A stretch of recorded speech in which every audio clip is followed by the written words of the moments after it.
আলহামদুলিল্লাহ আজকে কাতারের ড্রাইভিং লাইসেন্স পেয়ে গেলাম। আসলে লাইসেন্সটা হাতে পাওয়ার পরে আমার নিজের অনেক বেশি খুশি মনে হইতেছে, কেননা আজকে ফার্স্ট ট্রাই ছিল, ফার্স্ট ট্রাই পেয়ে গেছি। আসলে আমার কাছে বাহারাইনের লাইসেন্স ছিল, যেটা দিয়ে আমি ডিরেক্ট টেস্টের জন্য অ্যাপ্লাই করছিলাম। করার পরে আজকে টেস্ট দেওয়ার পরে লাইসেন্স পেয়ে গেছি। তো আলহামদুলিল্লাহ, শুক্রিয়া আল্লাহর কাছে যে লাইসেন্সটা পাইছি। আর আপনারা যারা, আমি জানি আমরা যারা লাইসেন্স নিতে চাই কাতার থেকে, তাদের একটা স্বপ্নের মতো হয়ে যায় যে না, লাইসেন্সটা হাতে পাওয়া পর্যন্ত অনেক স্ট্রাগল করা লাগে। এটা একটা স্বপ্নের মতোই যে এই লাইসেন্সটা হাতে পাইলে নিজের একটা অনুভূতি, যে কী একটা অনুভূতি কাজ করে, এটা আসলে আপনারা সবাই জানেন বা আমিও জানি। আজকে এটা পাওয়ার পরে নিজের কাছে অনেক খুশি মনে হইতেছে।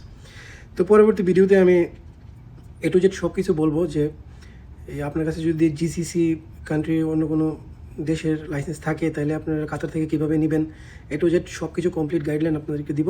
তো এরকম আপডেটেড ভিডিও পেতে সাবস্ক্রাইব করে পাশে থাকবেন।